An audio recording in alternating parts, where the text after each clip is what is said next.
Bonjour, je suis Fanny Pirard et j'ai le plaisir de vous retrouver pour une deuxième saison du podcast Pensée Cheval, l'abécédaire du bien-être équin. Dans ces épisodes et au fil de conversations avec des hommes et femmes de chevaux engagés, nous tenterons de découvrir les nouvelles formes d'hébergement des chevaux et de comprendre comment les conditions de vie du cheval influencent son bien-être et par effet ricochet notre pratique de l'équitation. Repenser les structures équestres pour améliorer le confort des chevaux et celui des utilisateurs, voilà l'enjeu auquel nous souhaitons répondre. Bienvenue dans Pensée Cheval, un podcast signé Éco-Écurie.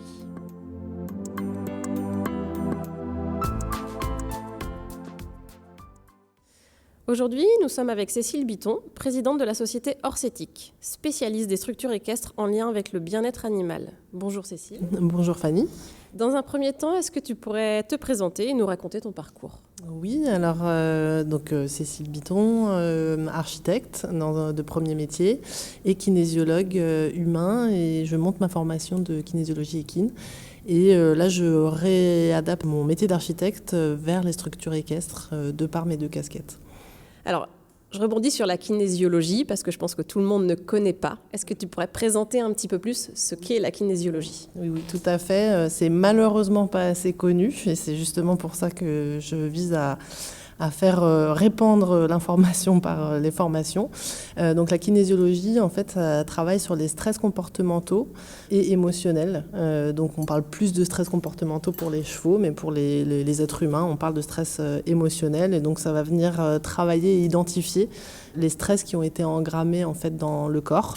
Et on passe par le corps pour avoir les informations, on passe par l'inconscient. Et du coup, en fait, ça permet de réinformer directement en passant par le corps pour éviter le mental qui est très fort chez l'humain et qui existe aussi chez les chevaux, dans le conditionnement. Donc ta société s'appelle Orcétique. Est-ce que tu pourrais nous en dire un petit peu plus sur son origine et les types de services que tu proposes via Orcétique ? Oui, tout à fait. Alors donc ma société s'appelle Orcétique, elle est en cours de création depuis cette année. Elle vient en fait de l'association Etika qui existe déjà. Pour la petite anecdote, en fait, il y a le nom éthique évidemment dedans et ma jument s'appelle Exotica. Donc du coup, c'est un petit clin d'œil personnel de moi à moi-même. Voilà, et donc au niveau des services, il y a donc deux pôles. Le côté kinésiologue où je fais des séances aux chevaux et aux cavaliers pour travailler le lien entre le cheval et son cavalier, pour essayer vraiment d'aller chercher au plus près les possibilités de stress qu'ils peuvent avoir et que le cheval va venir révéler aussi. Et donc des formations, c'est plutôt des ateliers que des formations qui permettent donc de développer la kinésiologie, de le faire connaître et de donner accès aux gens par des protocoles, de pouvoir travailler avec leur cheval en ce sens et mieux le comprendre.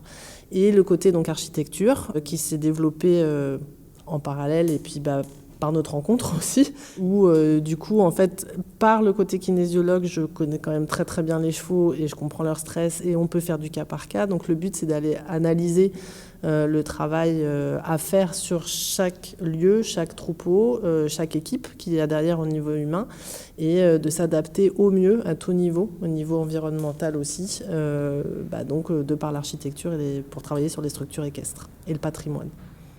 On va un peu développer ces deux points. Je vais d'abord me pencher sur le côté architecte. Dans ce podcast, on porte un intérêt sur le développement des structures en faveur du bien-être. Est-ce que tu peux nous expliquer comment Orcétique, à travers ses compétences d'architecture, participe justement à ce mouvement, entre guillemets, de bien-être dans les infrastructures ? Oui, complètement. En fait, au niveau de ma société, le but, en fait, c'est de venir travailler sur en fait, l'ouverture. Donc, quand je suis intervenue en tant que kinésiologue pour travailler et expliquer quel était le travail de la kinésiologie sur les chevaux, on m'a rebasculé sur des questions sur mon premier métier en tant qu'architecte. Et on m'a posé beaucoup de questions sur les écuries actives. En fait, quand on me posait les questions, on faisait comme un peu une systémie, enfin c'était toujours systématique de dire est-ce que les chevaux doivent être en boxe ou en écurie active. Et de par mon expérience au travers des écuries, je me suis dit qu'il y avait quand même un juste milieu à trouver. Et évidemment, c'est ce que vous faites aussi.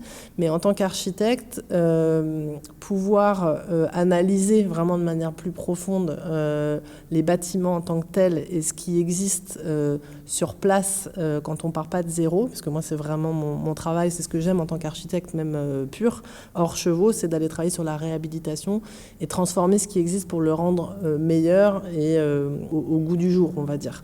Donc Orsetic vise vraiment à apporter la patte architecturale et la réflexion en fait du côté architectural sur les bâtiments aussi à transformer. Sur du neuf, je pense qu'il y a évidemment à faire, ne serait-ce que dans l'accompagnement des dossiers, mais plus du côté administratif que vraiment architectural pur. Voilà, c'est dans ce sens-là que je le vois.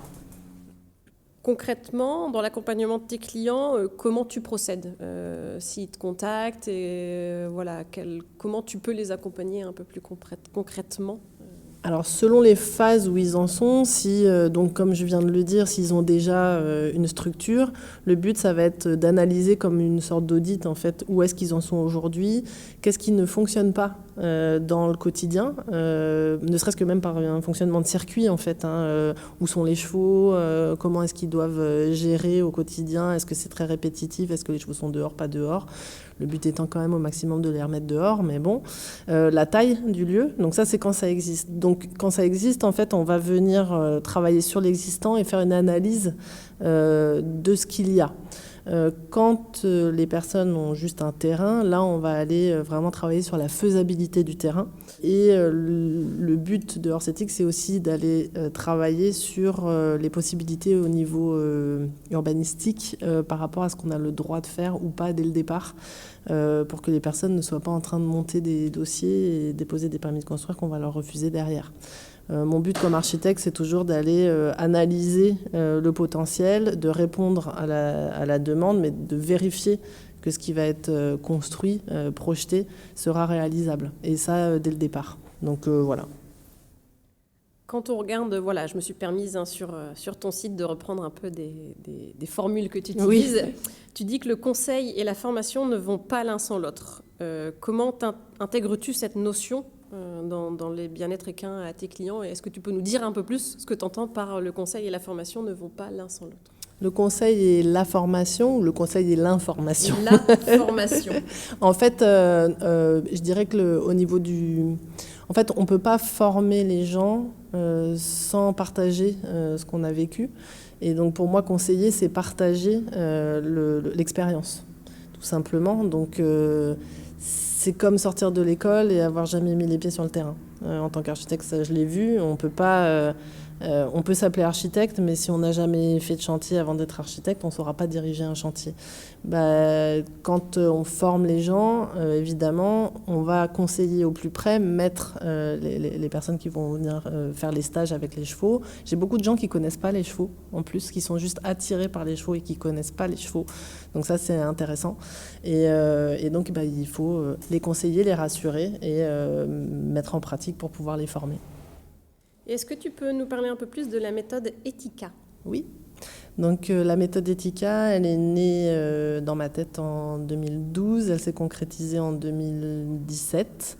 Aujourd'hui, Etika travaille avec l'école de kinésiologie de Saint-Arnoux qui s'appelle Ekivi.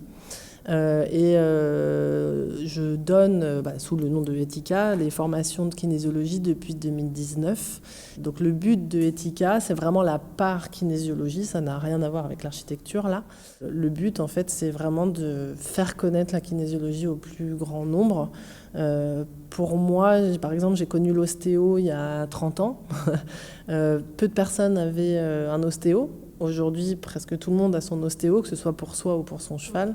Et j'espère faire partie des précurseurs qui vont emmener les gens à avoir leur kinésio dans 30 ans, que ce soit pour eux ou pour leur cheval. C'est le but d'Etika.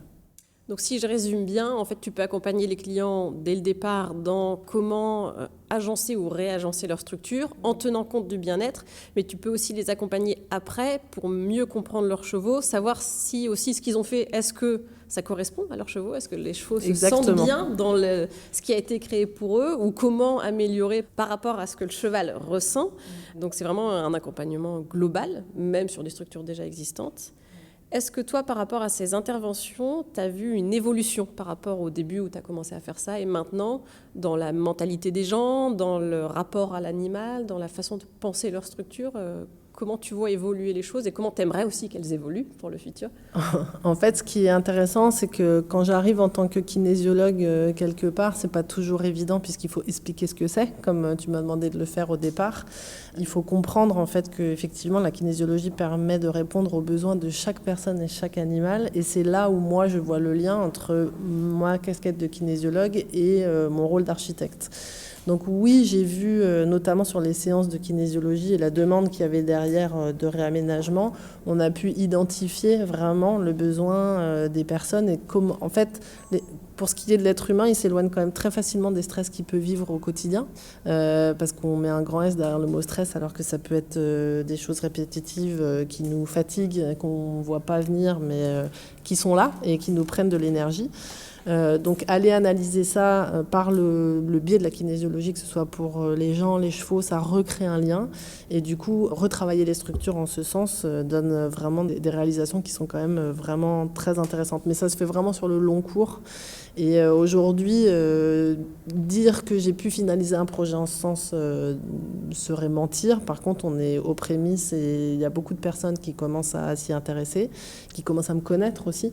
Le réseau commence à se faire. Et donc, oui, à l'avenir, j'aimerais que... Mais qu'il y ait d'ailleurs beaucoup plus de personnes qui fassent ce que je fais. Voilà. C'est le but d'Orcétique, d'ailleurs. J'ai mon associée Lorraine Bourra qui me représente sur le côté Rhône-Alpes. C'est de faire des petits, en fait, aussi, et de pouvoir rayonner pour aborder des projets et recréer le lien entre les chevaux et les cavaliers en ce sens. D'après toi, quelles sont les clés pour réussir à placer, je reprends une phrase qui est la tienne, à placer l'éthique au centre de la relation avec le cheval? Quelles sont les clés? Donc les clés pour replacer l'éthique au centre de la relation, c'est l'écoute et l'observation, pour moi. Notamment de nous, êtres humains, parce que les chevaux, eux, ils sont quand même plus conditionnés, ils répondent à, en fait.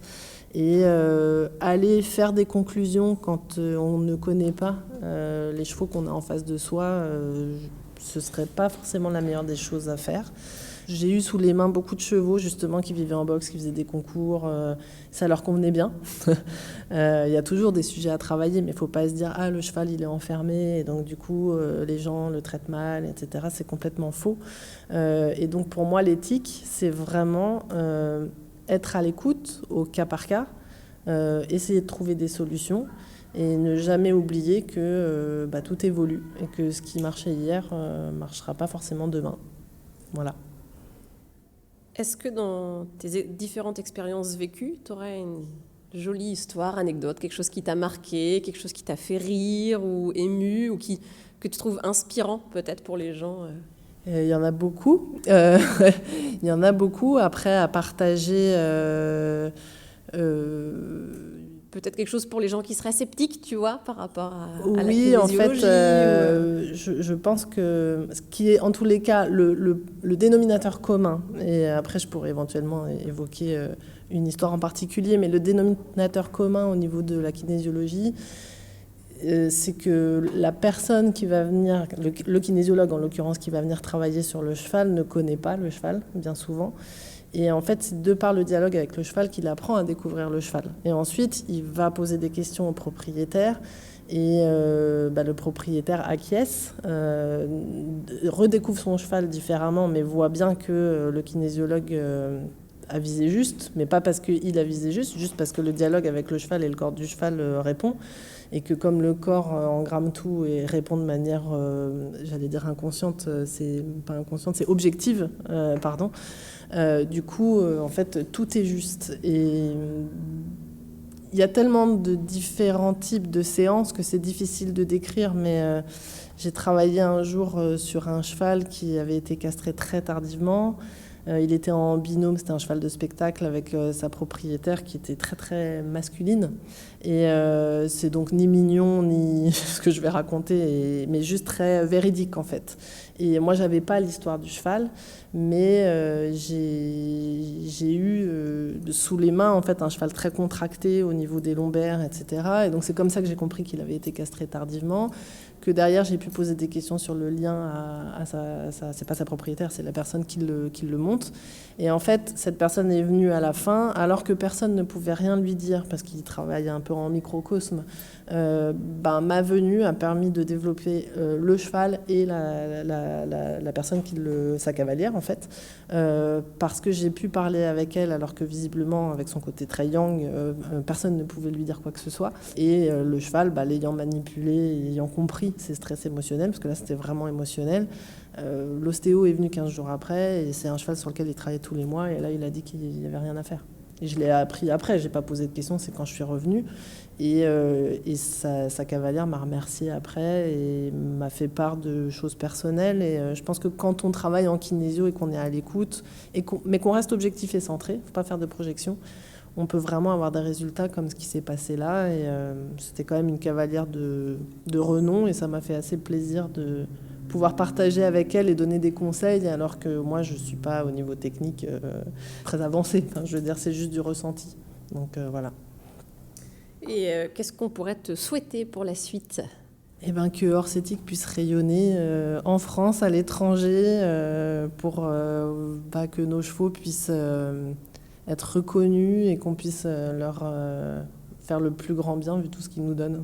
Voilà. Merci Cécile. Merci beaucoup.